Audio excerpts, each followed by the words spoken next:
नमस्कार, स्वागत है आपका भीम न्यूज इंडिया में। आप देख रहे हैं भीम न्यूज इंडिया। मैं हूं आपका दोस्त विनय कुमार सिंघल। वीडियो शुरू करने से पहले आपसे रिक्वेस्ट है कि प्लीज़ हमारे चैनल को सब्सक्राइब कीजिए। खबर दिल्ली रानी से। झांसी रोड स्थित अंबेडकर भवन पर धूमधाम से मनाया गया। 24 सितंबर को भारत के सभी राज्यों से हजारों की संख्या में वर्दीधारी अनुशासित समता सैनिक स्थापना दिवस समारोह में शिरकत करने पहुंचे। इस अवसर पर भारत के पूर्व मुख्य न्यायाधीश जस्टिस के.जी. बालाकृष्णन, अनुसूचित जाति राष्ट्रीय आयोग के अध्यक्ष किशोर मकवाना, मध्य प्रदेश हाईकोर्ट के पूर्व मुख्य न्यायाधीश जस्टिस सुरेश कैत, भारत सरकार में पूर्व केंद्रीय मंत्री रहे डॉक्टर सत्यनारायण जटिया मुख्य अतिथियों के रूप में उपस्थित रहे। समता सैनिक दल की परंपरा के अनुसार समता सैनिक दल के समता ध्वज का विधिवत ध्वजारोहण दल के राष्ट्रीय पदाधिकारियों द्वारा किया गया।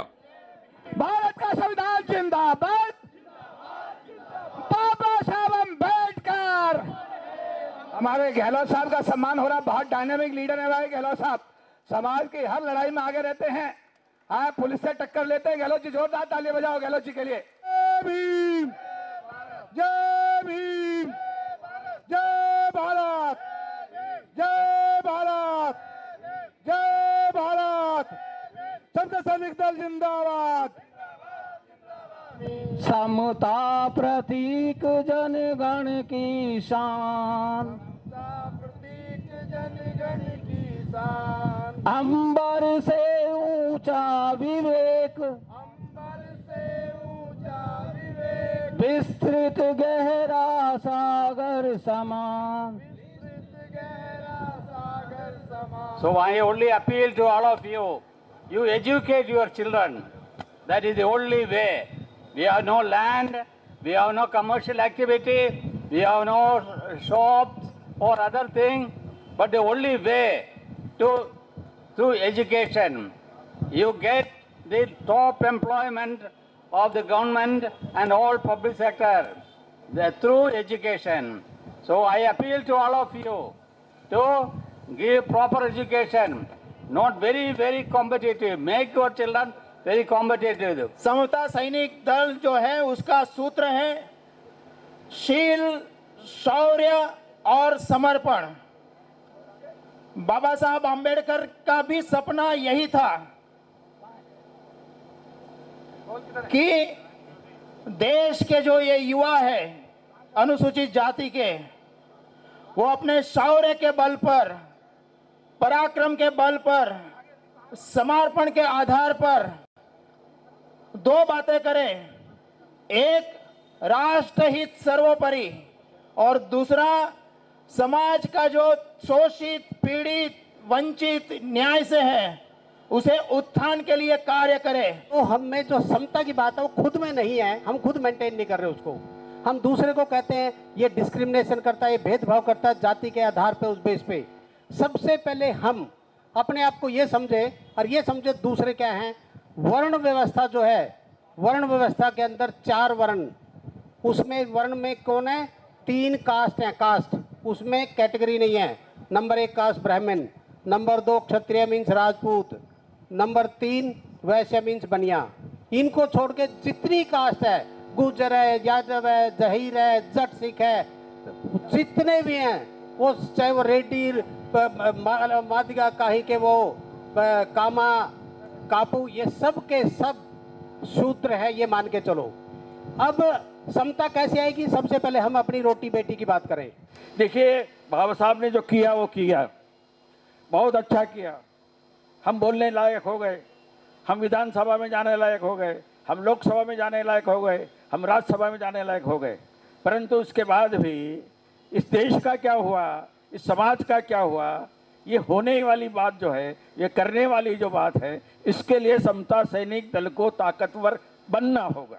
और यदि हम ताकतवर नहीं बनते हैं तो निश्चित रूप से हमारी आवाज़ को जो अब तक जितना सुना गया है उससे ज़्यादा सुना नहीं जाएगा। जिस दिन बाबा साहब अम्बेडकर अपना संविधान वहां सौंपते हुए और संसदीय गैलरी में से निकल रहे थे, उस समय कांग्रेस के एक लीडर आचार्य कृपलानी जी मिले। उन्होंने कहा कि बाबा साहब हमेशा आप निराश नजर आते हैं, लेकिन आज आपके चेहरे बड़ी खुशी से क्या कारण है? तब बाबा साहब अम्बेडकर जी ने कहा था कि आज मैंने इस देश में ऐसी व्यवस्था कर दी है कि आज के बाद इस देश में कोई राजा अगर बनेगा तो रानी के पेट से नहीं बनेगा, बल्कि मतपेटियों से बनेगा।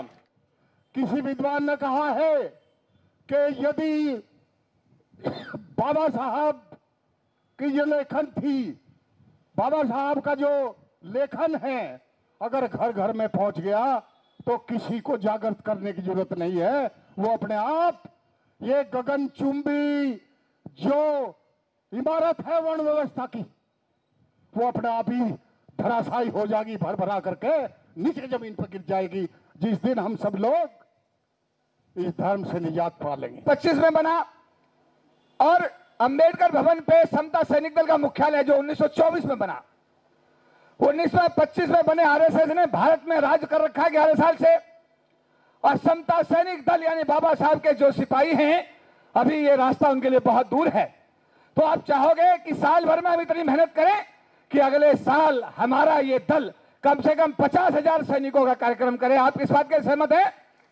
इतना ही नहीं, 86 से लेकर 2001 तक इस देश को जो समता सैनिक दल बाबा साहब ने 1924 में दिया था, भारत के संविधान के निर्माण से 25 साल पहले बाबा साहब डॉक्टर अंबेडकर ने भारत की आजादी से 25 साल पहले समता सैनिक दल की स्थापना की थी। साथियों, बाबा साहब डॉक्टर अंबेडकर ने इस भारत में समता, स्वतंत्रता, न्याय पर आधारित समाज की स्थापना के लिए उस समय में समता सैनिक दल की स्थापना 24 सितंबर 1924 को की थी। तो डॉक्टर हेडगेवार जी ने देखा कि भाई डॉक्टर अंबेडकर ने तो बहुत बड़ी सेना तैयार कर दी, उसे इंस्पायर्ड होके आरएसएस की स्थापना हुई 1925 में।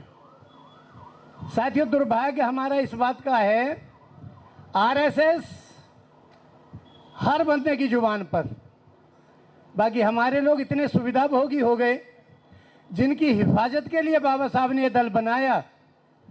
बहुत सी जगह तो पूछते हैं समता सैनिक दल क्या है जी, पिटोगे तो पता चल जाएगी। तो जो है अभी खून में जो है सिंदूर नहीं, हमारी तो खून में अभी भी जो है जज्बा बहता है।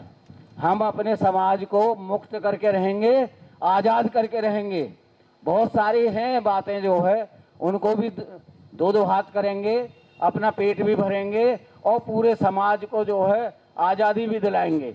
आपने मध्य प्रदेश में चीफ जस्टिस रहते हुए ग्वालियर में जो बाबा साहब डॉक्टर अंबेडकर का हाई कोर्ट में स्टैचू लगाने का निर्णय आपने जो किया और उसको न लगाने देने के कारण हमें ये पहचान मिली है।